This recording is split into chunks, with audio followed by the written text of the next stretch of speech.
అధ్యక్ష India Pakistan match జరుగుతుంది అధ్యక్ష. ఉంటుంది కదా అధ్యక్ష కొంచెం దేశభక్తి, వెళ్ళాలని కోరుకుంటుంది కదా.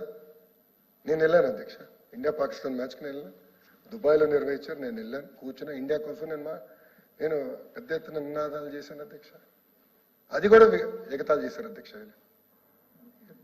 నేను అక్కడికి వెళ్ళాను. ఎస్, నేను చెప్తున్నా, ఐసీసీ చైర్మన్ గారు నేను కలిశాను. అహ్మదాబాద్ తర్వాత అతిపెద్ద స్టేడియం భారతదేశంలో మళ్ళీ కడదాం, అమరావతిలో కడదాం ఆ స్టేడియం అని నేను రిక్వెస్ట్ చేశాను. దానికైనా సహకరించాను, నేను ఒప్పుకున్నాను.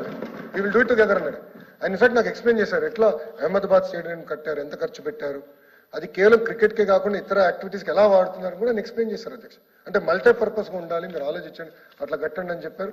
అది నేను చేశాను అధ్యక్ష. చిత్తశుద్ధి ఉంది మాకు, నేను నేర్చుకున్నా. దుబాయ్ క్రికెట్ చిన్న స్టేడియం అయినా వాళ్ళు ఎట్లా మేనేజ్ చేస్తున్నారు, సీటింగ్ ఎలా ఉంది, క్వాలిటీ ఎలా ఉంది, అన్నీ నేను చూశాను అధ్యక్ష. చూసొచ్చు. స్పోర్ట్స్ కట్టుబడినాం. స్పోర్ట్స్ సిటీలో అమరావతిలో స్పోర్ట్స్ సిటీ అనేది అనివార్యం వస్తుంది.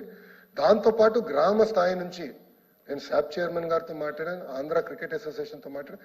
గ్రామ స్థాయి నుంచి క్రికెట్, అదేవిధంగా ఇంకా 4-5 స్పోర్ట్స్ తీసుకుని మనం ఏర్పాటు చేయాలి, యువతని పెద్ద ఎత్తున మనం లింకప్ చేయాలి లక్ష్యంతో మన ప్రభుత్వం పనిచేస్తుంది అధ్యక్ష.